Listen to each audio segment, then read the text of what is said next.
And we're able to facilitate a lot of intergenerational dialogue to also pass that message across to the older generation. And what did we see in return? We saw tacit support for the campaign itself. So at different points when the campaign would encounter challenges or problem, there were periods where we had to leverage the intergenerational relationship to overcome those barriers. And those are just some of the lessons learned from the campaign that while we continue to advocate for youth political inclusion, it is also very important to understand that the older generation are not enemies, but we should all be collaborators in facilitating good governance in the country. I would round up by saying um, I like how the previous speakers have noted um, the youth bulge or the population, the demography, how young people are the largest demography in the country. I like how that point has been made. But to end, I'll just say some of the things that can enable young people as change agents would majorly be mentorship and intergenerational partnerships. One, I mentioned that, but also platforms for participation in governance. If young people know how to participate. If platforms are created or facilitated or provided for young people to engage in the governance process, then we're going to see a turnaround in youth participation in the country. Thank you.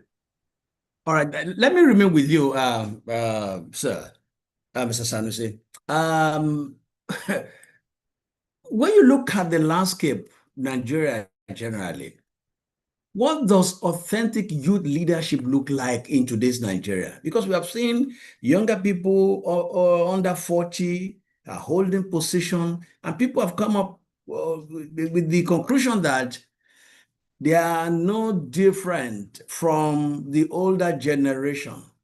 Like maybe it's the office, once they step into the office changes them.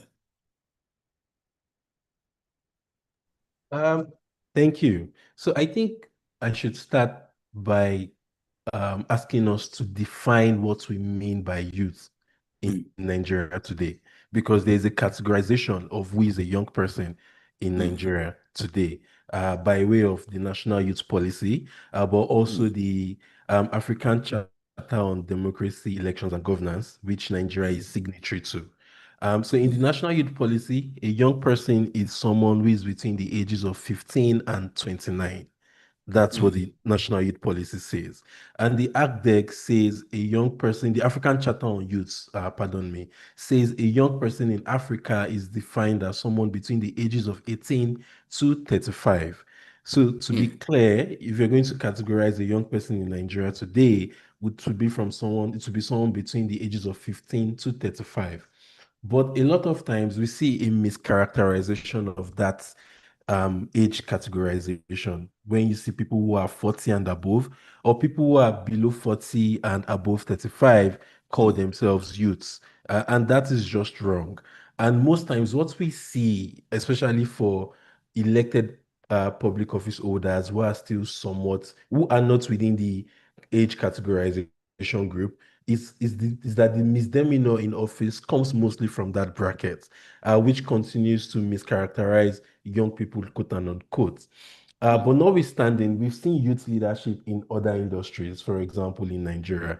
In Nigeria today, the technology industry is primarily led by young people. The buzz in tech across the country is led by young people. PiggyVest is led by a young woman. Tech Cabal when they started was led by young people. So young people have made giant strides in industries other than politics, where they've been able to display power and resources in the creative industry as well. You look at music, you look at art, you look at fashion. Young people are playing leading roles in those industries. You also want to look at entrepreneurship.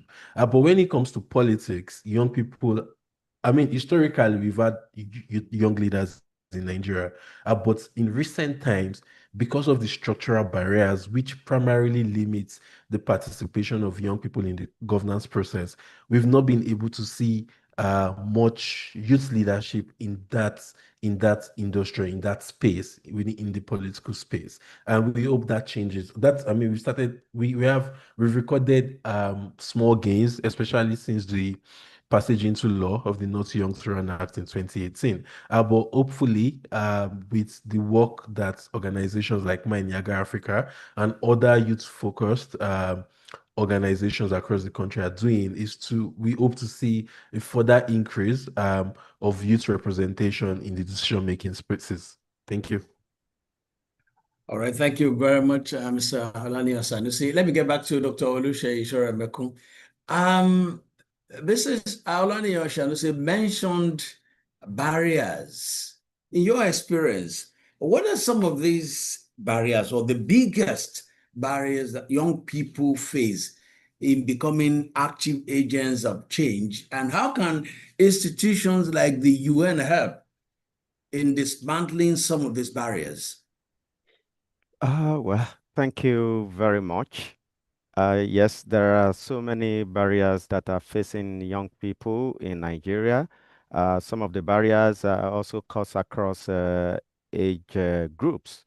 The first major challenge of young people in Nigeria is youth unemployment and underemployment, if I may say, which limits their ability to contribute fully to national development. Because a young man who has just left university, finishing the youth service, and is not employed or is underemployed, it's difficult for such a person to contribute meaningfully to national development. However, we still believe that even under that circumstances, a young person can still do more, and they are doing more. For instance, the UN has made provision for internship opportunity, for volunteering opportunities, and so many people have volunteered for the UN, have done internship with the UN, and then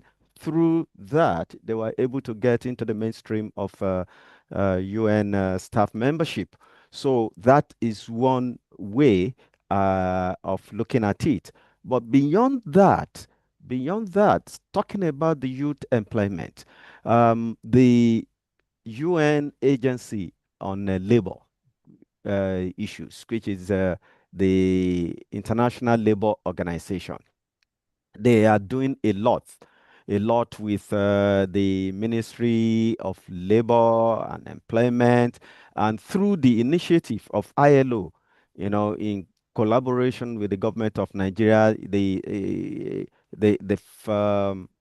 collaborated to implement so many initiatives. For instance, the Youth and Employment Action Plan, because at least we have to start from the strategic level before we start going into the action. So we need to agree the strategy. So the UN supported the Ministry of Youth Development to craft and draft the national framework, that targets decent and productive job creation, not just any job, but decent job. And there are four strategic pillars for this. We talk of employability, entrepreneurship, employment, and equality and rights. Then another initiative led by by ILO on the side of the UN is the Youth Entrepreneurship Initiative. We also have World Youth Skills Day dialogue, for the young people to be exposed to various opportunities, especially in the area of green, digital, and creative economies. So this we did, and there was a launch of the Skill Challenge Innovation Call by ILO, of course, in collaboration with the government of Nigeria. And linked to this is the elimination of child labor. Of course, that's not the focus, but just to mention that this is also a major platform or a major focus area, thematic focus area for the UN. So that is just about the employability or unemployment issue. Then the next one is limited access to finance, mentorship, and training, which this we know hampers entrepreneurial growth. So what are we doing? Of course, the UN is not providing, it's not that we are donating money because we don't even have the money. But in terms of mentorship and trading, the UN is doing a lot in that area, believing that when you empower the man, then the man can look at his surrounding or her surrounding and then be able to harness the opportunities therein and then be able to move forward and move to the next level. Now, talking about which the past speaker talked about, that is the issue of the young people being not leading in the political sector. Yeah, that is some kind of that is a fact, and that problem still persists. That is exclusion from political decision making, despite their demographic and social significance.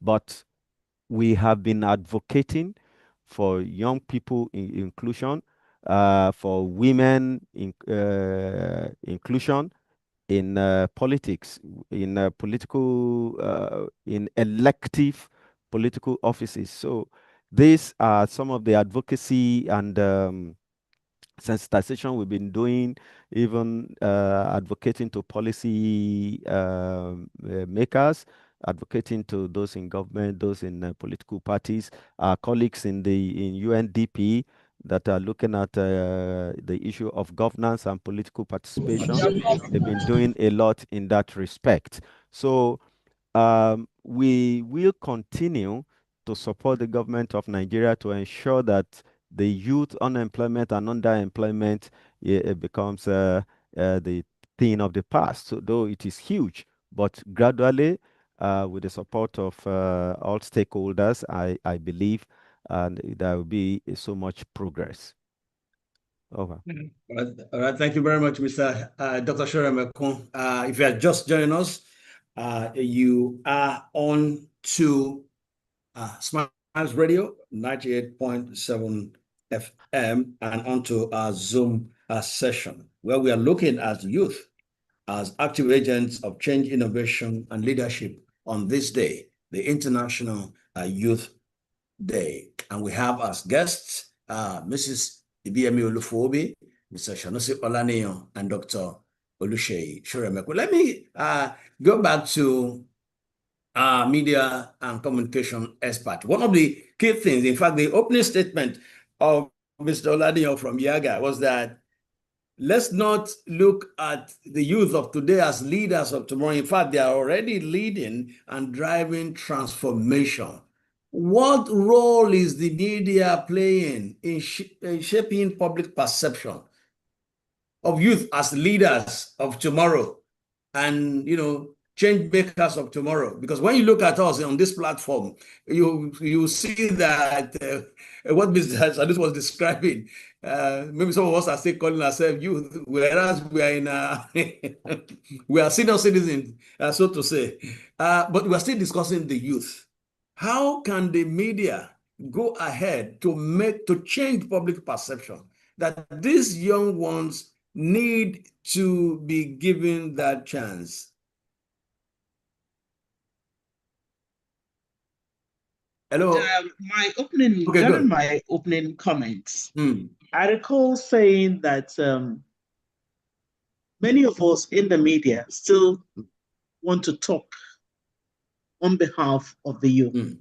And just as you said, we still look at ourselves as, well, we're still there, the gray hair might be there, but the brain is not modeled over yet, so we're still young.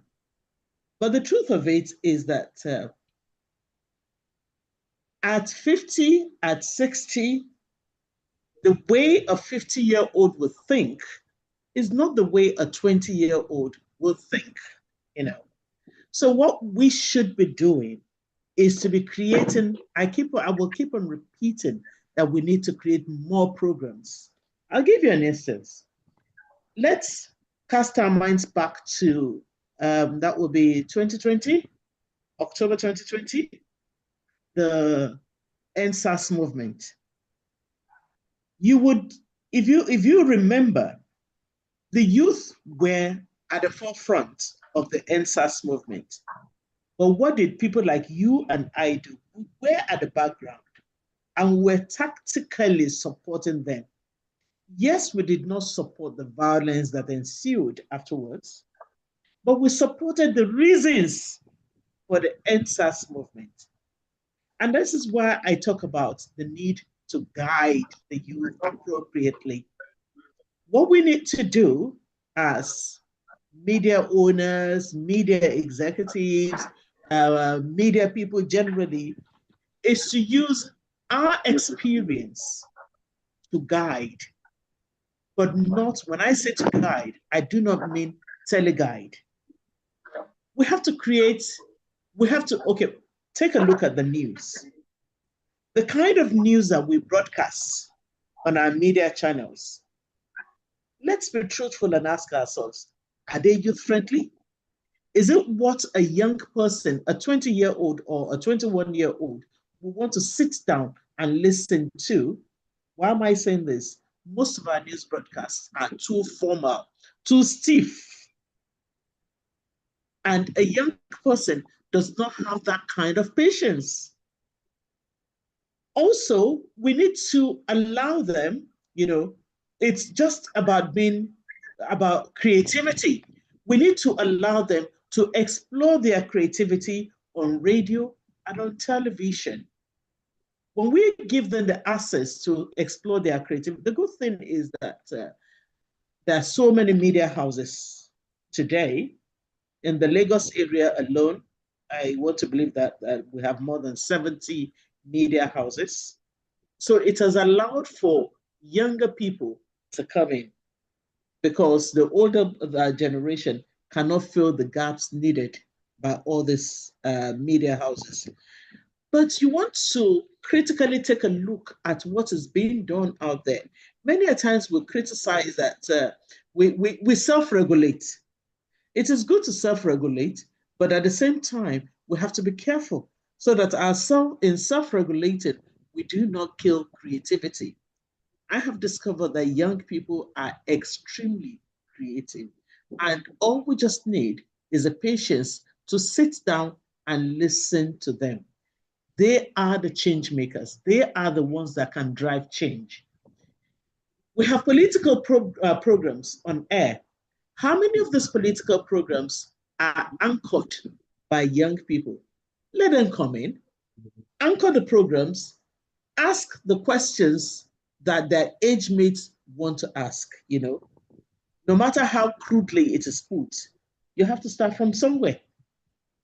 And I want to believe that the more opportunity we give to them, the better our media scape will be, and the better use the media, the better the media will be used to drive change in our society.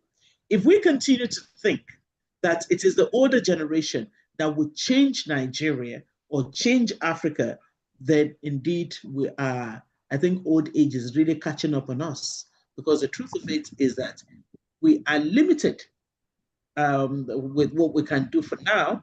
It is the young people that can actually drive the change. And the earlier we allow them to drive the change. Earlier on, my colleague there from Yega Africa was talking about the use of music and all that. As good as this is, we also need to mentor for music to be used to drive change, to move away from certain kinds of lyrics to another kind. I'll use Fela as an example. Fela has been dead now for more than 20, 30 years, but his music still resonates all over the world. The lyrics of his songs, you would think that Fela, that some of those songs that he just got into the studio. And these things are there. This is the kind of thing that can be done. These are the things that young people should do. Using music, using Nollywood. Not everything should be about violence. Not everything should be about sex. Not everything should be about booty, being bootylicious, and every other thing that they talk about. Thank you. All right, if you're just joining us, you're on to the Smiles Radio Zoom session on this International Youth Day 2025. And we have as guest media and communication expert, Mrs. Ibiemi Olufowobi. We also have joined us Dr. Oluseyi Shoremeko, and from Yaga Africa, Mr. Sanusi Olaniyan. Let me now allow some of our colleagues that are with us on this platform the opportunity to ask questions. And for people that are listening at home, you can also call to be part of this conversation. The number to call is 0809 854 0993. 0809 854 0993. So the floor is open. Who goes first? If you have any question from any of our guests or contribution to make on any of the issues that have been raised, please feel free to do that. You can also call that number if you are listening via the radio 0809 854 0993. Nancy, are you there? Yes, I am. Okay, please go ahead. Am I audible? Yeah, you're audible, yes. Okay. Good afternoon, everyone. I've been following everything that has been said, and I have a question. And my question is directed at Mr. Sanusi Olaniyan. When you were speaking earlier, you mentioned about innovation in the creative sphere, also in tech, and some certain sectors. I'm particular about manufacturing because, yes, in the creative industry, we have a lot of young people achieving things, doing things like the sphere that is dominated by young people. But what about manufacturing? How can we get young people to go into manufacturing, producing things? Because if we're going to be agents of change and innovation, and if we're going to meet with the 2030 goal of sustainable development goals, that's 2030 target, that means it has to be something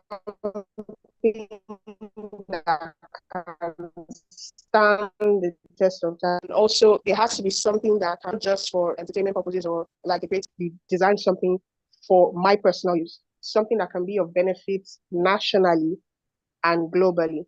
How do we get young people to move from just having ideas into bringing these ideas to something that can benefit the nation at large and the country and the world, as a whole? All right. How can we help young people who are interested in manufacturing, get into manufacturing? What are the things that government or as a people, what are the things that we should be doing? Mr. Olaniyan, you have the floor. All right. Thank you for your question. I think earlier when I was talking, excuse me, I mentioned that we are all not going to be tech bros, and what that means is we're all not going to focus on one part of the economy or one sector, excuse me, to work in. But I also like the question about how to make manufacturing attractive to young people, to be able to see young people also dominate or even participate in that sector. I think primarily for that is is that government is able to provide an enabling environment. We've seen innovations in areas of finance. We've seen, I mean, PiggyVest drives currently in the country, drives the savings culture amongst young people in the country today, part of millennials and largely within the Gen Z generation. So I think it's by providing the right environment, the enabling environment that would make young people want to invest in that sector and also bring fresh ideas and innovation to it. But one thing that cannot be denied is the is the fresh ideas that young people bring to whatever it is that they do, especially in today's world. There's always that difference in perspective or approach considered. I mean, when you consider with other sectors in the past, but young people are always full of fresh ideas and always make sure to apply this in whatever environment that they find themselves. So, in answering your question, I think it's primarily about providing an enabling environment, the right environment that makes it attractive to young people and makes them want to participate in the sector. Thank you. Thank you. I hope that is answered. More questions? Okay. Feel free to indicate or just switch off your microphone and ask questions from our guests. Let me remain with Mr. Olaniyan of Yiaga Africa. You spoke about intergenerational dialogue, and one begin to wonder when you look at what is happening. You also mentioned the movement, the protests and the movement in Kenya and what is happening in other parts of Africa. Then you want to weigh that against what is happening in Uganda, where Yoweri Museveni has refused to go. The young man Bobby Wine, or is it Bobby Wine? He has tried and tried, tried when he was younger. Now he's also getting older, and it's difficult to push Yoweri Museveni away. You have a country like Cameroon here, where you have someone is in his 90s still pushing to run again. What is really wrong with Africa? And when are we going to have that generation yield to the younger generation? Thank you. I think that question is always on the lips of lovers of Africa. I mean, when we look at leadership across the continent and how the older generation have perpetrated themselves in power, especially in those two countries that you've mentioned. I think first for intergenerational partnerships is to change the notion that describes the relationship between young people and the older generation. Most times, from experience with engaging with engaging young people in Nigeria and also part of the African continent, most times what you find out is that the notion that drives that relationship is more about us versus them, right? It's more like it's not a collaborative relationship. It's more like us versus them, especially from the part of the older generation. And I think that's one area where young people need to work and invest more to change that thinking, to change that narrative, that it is not a us versus them issue. It is more like we're both collaborators on this journey. Good governance benefits all, right? And when every part of the citizenry or the community contributes to the governance process, then without doubt, government decisions would meet the needs of the people. For those countries, I also mentioned earlier how, for example, in Nigeria, there are structural barriers that prevents or limits youth political participation. And I think it's the same for those countries. Look at the number of years that those leaders have been in office for. You look at how they have over time clamped down on dissent, even before this generation came into being, and all of those acts also psychologically plays on the minds of citizens. So if you have a country where different arms of government or democratic institutions have been hijacked to only favor the president, there's little anyone can do, especially considering our own continent where you largely see consequences for action. So it's more like government can do and undo. But generally speaking, I think it is also important to know that even in those situations, young people are still organizing to ensure that those leaders who have served for long leave power. It's not, I think it's a marathon, it's not a sprint. These people have been there for generations or for decades rather. And it won't just, I mean, getting them out of power, it won't be a cakewalk. But I think the most important thing is to continue to see efforts from young people, organizing efforts from young people, trying to change the narrative around good governance. But also more importantly, that young people and the older generation are able to form intergenerational partnerships that benefits not just one part of the group, but that is mutually beneficial to older people and young people as well. Thank you. Thank you very much, sir. Any other contribution? Who is asking? Okay. I think, yeah. Thank you very much. I appreciate everyone who's been part of this program right from when we started. My name is Judy Olaniran.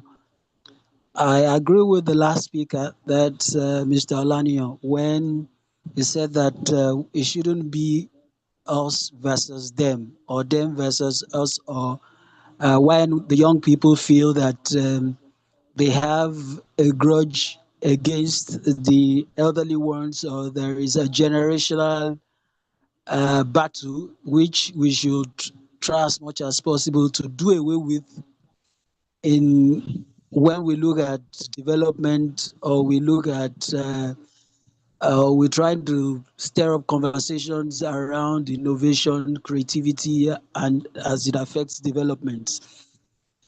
If we create a culture, if we're trying to create a culture where there is a smooth transition from one generation to the other, if we understand that life is in generations, it's about generations, I think it will save us of all the current or most of the hassles that we have to battle with, especially in this part of the world.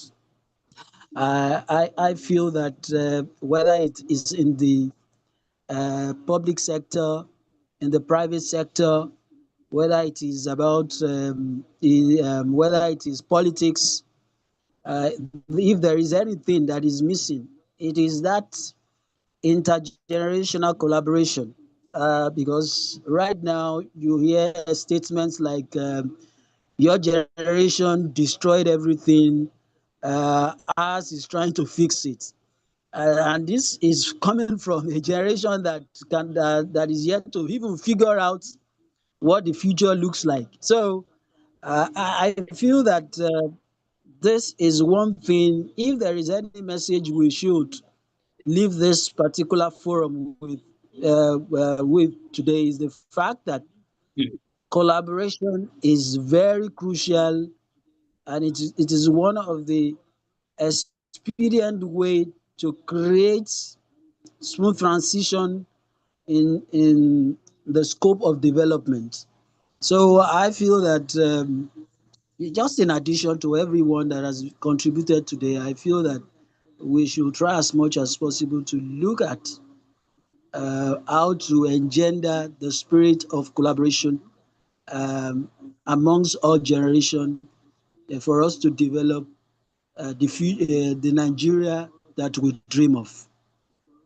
All right, thank you very much, Mr. Olaniran. Olushola is saying the biggest barriers preventing young people from actively participating in decision-making or robust inclusion in every sector are the everyday participation of the elderly, who tend to believe that youth have limited information or the organization in which they find themselves. What can we do, or how can we best convince the elderly that the youth aren't asking them to leave, rather they want inclusion in every dealing and in every organization? Let me allow Dr. Shoremeko to answer that question. Yeah. They say you older generation don't want to leave because you believe that you have all the knowledge. The younger ones don't have all the knowledge. So how can they? Well, they're not telling you leave, but involve us, get us to be involved. Yeah, thank you very much. That's a very good narrative, and it's not strange to see that again because we've heard that over and over again. But I must tell you that the narrative is changing. The young people themselves are changing the narratives.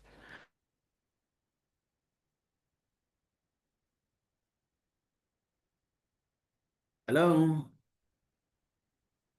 Okay. It looks like Dr. Shoremeko, if you can hear us, can anybody hear me? Is everybody hearing me? Yes, Yes, sir. we can I can hear you, hear sir. you. Okay. Yes, clear. I think Dr. Shoremeko's line has frozen up. If he can hear us, we'll get back to him. Canon Daramola, you are joining us, and I'm very sure you've been part of, if not all that's been said here, but a part of what's been discussed you must have had. Do you have any contribution to make, sir? Canon Daramola.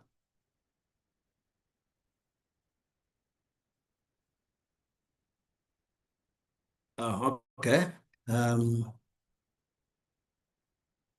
While we're waiting for Dr. Shoremeko to get back, I think it's gone off. And let me go back to Mrs. Olufowobi. So, when you look at, the political arena, they're already jostling, they're already preparing. 2027 is like next week to the political class. What one bold idea will you propose for youth, especially youth leadership, that can make them to be more impactful going into 2027? What's that bold? This is what you should do. Mr. Adegbele, kindly mute your microphone. We appreciate if you mute your microphone, please.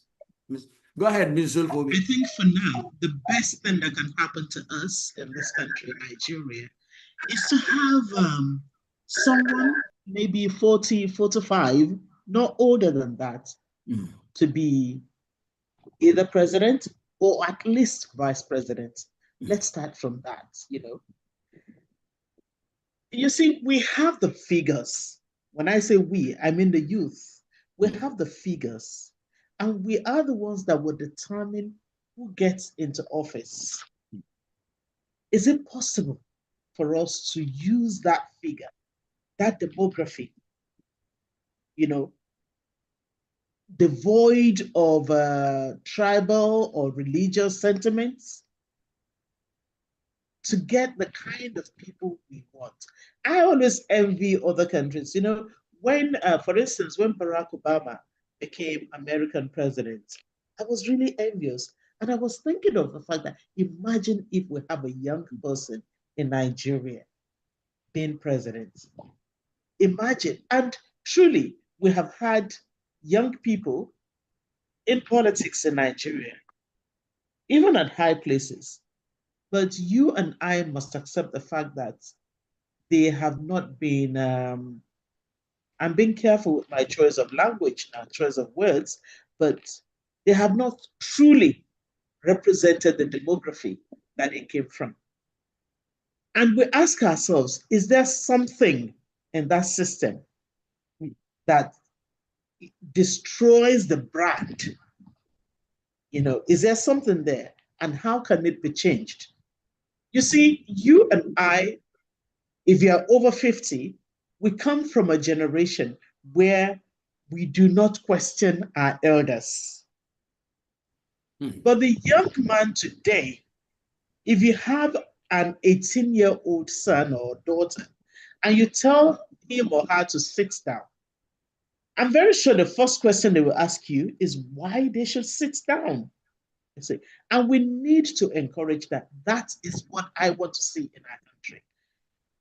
Young people taking government up. When we say take government up, it doesn't mean that you have to be disrespectful. It doesn't mean that you have to drag them, but it means accountability. It means being interested in what's happening at the National Assembly. And it means also taking the position, going there and calling our representatives. We have people in the House of Representatives. It is called House of Representatives for a reason, because they're supposed to be representing us. But how many of us actually take them up? How many of us go to their constituency office and tell them that, hey, when we talk of constituency project, we don't want to see you sharing motorbikes or kada. That is not what we want to see. Someone asked a question about manufacturing earlier, how to get more people interested in manufacturing. I think it's just ideas. Just think of look at the society, look at where you can come in. I'm over 50, but just recently I looked at something. I saw a niche in our society and I'm plugging myself into it. But then I'm asking myself, do I really have all the power, all the zeal to be able to do this? I have taken 2 younger people, and these 2 younger people are my ideas persons. One is pushing it on social media, and the other one is pushing it from the manufacturing aspect of it. So we need to come together. We need to borrow ideas from one another. If there's one wish I want to say, if there's one thing I truly, truly want to say as we move towards 2027, is to have more younger people, to have a younger person who will see me and probably call me auntie, and who is my governor. But I will have to, Mr. Governor, sir. That is what we want to see. Because they are the people who can solve the problems of this country. That is the truth. And the earlier we think about the problem that we have, some of our colleagues, the speakers have identified, is money. Money is important, but hey, there are certain things that money cannot buy. Especially when you have the demography and you have the ideas and you have social media, then you can downplay the role money will play. And I think young people should take advantage of that. All right, thank you. Thank you very much. I think we have Dr. Shiremeko back with us. Dr. Shiremeko, if you are back, what will be your round-off comment as we begin to wind down on this platform and on this topic? Okay, yes. Thank you very much. What will be my parting shots is that young people should keep the ball rolling. They should keep the fire burning. They need to be actively involved in governance and every initiative that can bring sustainable development, even right from the little space they find themselves. And I can say, I wanted to say the other time that the first ever UN Global Advocate for Peace is a Nigerian. She was just appointed, designated just about 2 weeks ago. Miriam Bukar Hassan is a young Nigerian. That is the first ever the UN Global UN Peace Advocate. You must have seen that in the media. And how she's a poet, storyteller, content creator, and that's the way she started. When you listen to her story, you listen to story of resilience. So young people should keep the fire burning. It may be difficult at the beginning, but when you are consistent in what you are doing, certainly you will break through. So let them maximize every opportunity that comes their way. If they should shed the gap of believing that the older generation don't want them, or there is this battle, just as the one of the contributors mentioned. No, if you have that mindset, then you'll be you when you engage with older generation and you have that mindset, you will not make any impact. You will not get the desired result because you have a mindset, and then every of your contributions will be tweaked and will be informed by such a mindset, which could be counterproductive. So young people are doing a lot, and they are doing a lot in various sectors of the Nigerian economy, in the Nigerian state. The UN has so many initiatives. UNICEF has Gen U, the U report, which gives voices to young people, over 5 million on that platform. The supporting sustainable social protection, so many initiatives by different UN agencies. When you see one, please key into it. And another thing is cultivate the culture of volunteering, of internship. Don't always ask, will they not give me transport? Because we've had that a lot. Whereas internship means training. And many people have missed great opportunities because when they say it's pro bono, you are not going to be paid, then they will say they cannot do. How will I get to the office? And they missed an opportunity. And when another young person that had done internship in the past is now applying alongside you, when they talk of working in an international environment, you don't have it because you have prioritized monetary gains above experience at one time. The one that worked without any monetary gains, we have an advantage. So prioritize experience, downplay monetary gains. It may be difficult. The road may be so tortuous, but the end will justify the means. Over to you. Thank you very much, Dr. Ashore Mekun. We just learned that Dr. Olabode Daramola is back with us. Canon, Daramola, are you there? We just yield yes, just some 2 minutes so that you can be part of this. Go ahead, sir. I'm very much here, sir. Thank you so very much, Dr. Shomide, for what you're doing. And I appreciate the management of Smiles Radio for actually celebrating the young people. And for everyone that has spoken here this morning, I want to really, really appreciate you. And there was something that really jumped at me while one of the speakers was speaking. That's the idea that we need to make our news very engaging for young people. Because I was actually thinking about my own children as well. Many times when I'm listening to the news, they're actually not interested. But I want to believe that the new media, social media platforms, Twitter Spaces, even Smiles Radio, have actually done a lot by ensuring that young people, bringing snippets of news on board, even on YouTube, because sometimes they may not be able to sit down and listen for 1 hour. I could remember myself sitting with my dad in those days to watch network news. Whether you like it or not, it is by force. You have to.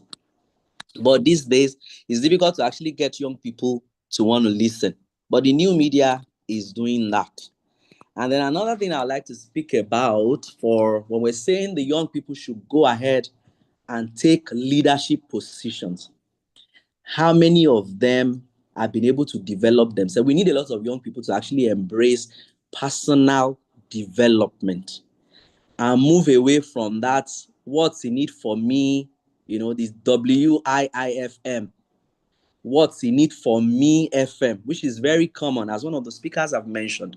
Like, what would I benefit? What would I gain? And I tell them, service first. That's what you should consider.